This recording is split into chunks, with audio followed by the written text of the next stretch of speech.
kita waktu itu mencoba mencari tempat karena kita curiga ya bahwa jadi kita curiga ada suatu tempat yang ditulis dalam sejarah itu ada daerah tanpa bayangan gitu. Nah kita nemu ini siang hari daerah itu nggak ada bayangan. Nah, terus pada malam hari kita coba pakai senter juga nggak ada bayangan, itu kan aneh. Dan ini pernah kita jumpai di daerah dekat Cibubur juga ada. Waktu itu saya sama Verly ya yang memvideo tempat itu gitu loh. Jadi itu tempat kedua yang kita temuin. Yang itu di Jogja. Yang kita temuin ada di Jogja sama ada satu di daerah dekat ini. Jadi cerita memang tentang daerah tanpa bayangan yang benar-benar ada.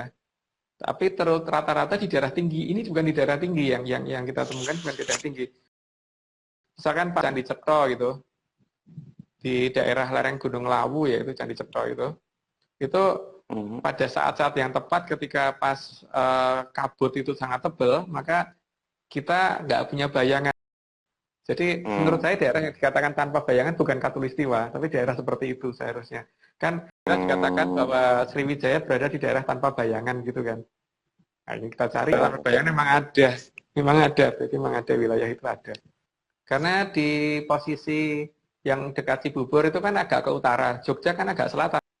Enggak satu garis. 2 kali kita datangi ke lokasi masih begitu terus ya. Waktu kita tinggal apakah berubah nggak tahu, tapi pada saat kita ke sana seperti itu.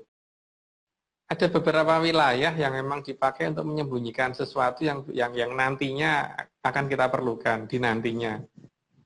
Sehingga mereka nggak mau ini diambil duluan sama orang yang tidak bertanggung jawab gitu Pak. Misalkan ada suatu bangunan besar yang mereka sembunyikan.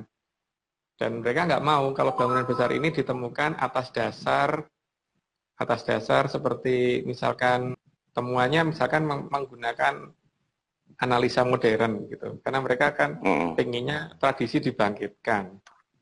Sehingga ya mereka akan tutupi sebisa mereka gitu loh. Jadi walaupun di geolistrik ada, digali belum tentu ada jadinya. Hal-hal seperti itu bisa mereka lakukan dengan gampang sekali. Di Candi Subuh itu ada relief seperti itu yang diceritakan kalau nenek moyang itu adalah Palu atau daerah yang dibatasi oleh tapal berbentuk U. Di dalamnya ada peradaban yang sangat maju dan di bawahnya itu ada pintu masuknya, gerbang masuknya dijaga oleh masyarakat tradisional yang tidak ngerti. Jadi seolah-olah mereka tuh menjaga dan ini jadi seperti kasus masalah Salakodomas di daerah Baduy. Mereka masyarakat Baduy itu kan menjaga supaya orang tidak bisa masuk ke kerajaan Salakodomas itu, gitu. Dan supaya orang tidak menemukan situs Salakodomas itu ada di mana, gitu kan. Tapi kalau kita mengecek juga berdasarkan nama-nama wilayah, nama-nama daerah, nama-nama desa, gitu, nanti ketemu lokasinya. Dan di daerah seperti itu biasanya ada hal-hal yang agak janggal itu. Kita ada di tengah hutan dan di sana tidak ada lampu, tapi kalau pas ada mendung di bawah dari mendung itu kan akan kelihatan kayak menyala gitu. Itu letak Keraton Salakadomas dan mereka akan menutupi teknologi yang ada di sana dengan menggunakan tradisional yang ada di sana juga gitu. Jadi misalkan ada bandara di sana yang mereka sembunyikan supaya suara itu kalau keluar tidak membuat orang terbingung-bingung, maka di sana kemudian orang bikin kayak kolencer, kayak pincir, terus bambu yang bisa bunyi dan sebagainya kalau kena angin. Pada Baduy dalam Pak. Tanyakan itu ke orang-orang Baduy dalam nggak akan dijawab, berarti harus nyari sendiri kalau ke sana. Dan harus menghindar dari orang-orang Baduy, harus sampai menuju ke lokasi itu harus menghindar dari mereka. Karena kalau mereka nggak boleh, sehingga akan menuju ke lokasi. Yang kita lakukan dulu ya kita sendiri berusaha menghindar dari mereka. Jadi supaya kita bisa nyampe lokasi dan ya ketemu. Di sana tuh kan ini Pak ada kolencer yang kolencer itu bentuknya kayak kincir gitu. Sama ada bambu yang dilubangin sehingga kalau kena angin tuh kayak seruling gitu kan. Beberapa kita iseng dengan cara gini, beberapa bambu yang ada di titik koordinat itu kita pas malam hari kita tutupin, terus kemudian yang berputar itu kita gantol sehingga nggak bisa muter. Kalau kalau kelencernya sudah nggak bisa muter, seharusnya bunyinya nggak ada kan Pak. Nah, ketika kita gantol dan sudah tidak bisa berputar, masih ada suara aslinya. Berarti kan ini hanya untuk nutupin suara asli yang sebenarnya mereka umpetin dari suara, dari kebocoran suara dari Salakadomas ke wilayah mereka kan. Di hari ya kita kembalikan lagi, jadi semuanya sudah berputar normal kembali, tidak kita rusak. Cuman kita pengen ngecek ini sebenarnya suara itu asli dari ini atau dari belakangnya dia gitu. Untuk Baduy Dalam beberapa ketuanya tahu Pak, tapi untuk masyarakat yang ininya nggak tahu atau nggak pura-pura nggak tahu. Masih ada, karena waktu itu yang ketemu sama kita kan ngejarnya berdasarkan kondisi malam. Jadi kalau kondisi malam itu kan kita bisa mencari posisi sinar yang ada di bawah mendung, yang kita ikutin itu kan. Yang paling gampang itu kan.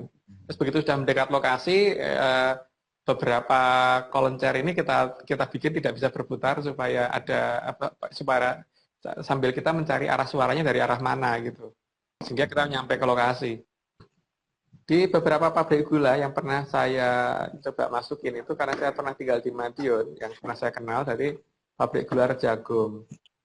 Di pabrik gula Rejagung itu waktu ada acara dengan sekolahan waktu itu, jadi waktu masih SD, waktu itu pernah ada acara tur masuk ke pabrik gula gitu kan. Yang saya amatin kan bentuk-bentuk mesin gilingnya. Nah, ini ada satu bentuk mesin giling yang sangat besar, itu yang kira-kira nggak bisa di knockdown itu loh. Kalau saya hitung berdasarkan volume, itu kira-kiranya aja itu hampir mencapai 200 ton ada itu. Ya anggap aja saya salah hitung 100 ton gitu Pak. Benda seberat itu, gimana caranya membawa dari arah Batavia atau dari arah Semarang menuju ke sana gitu. Terus lucu, karena apa?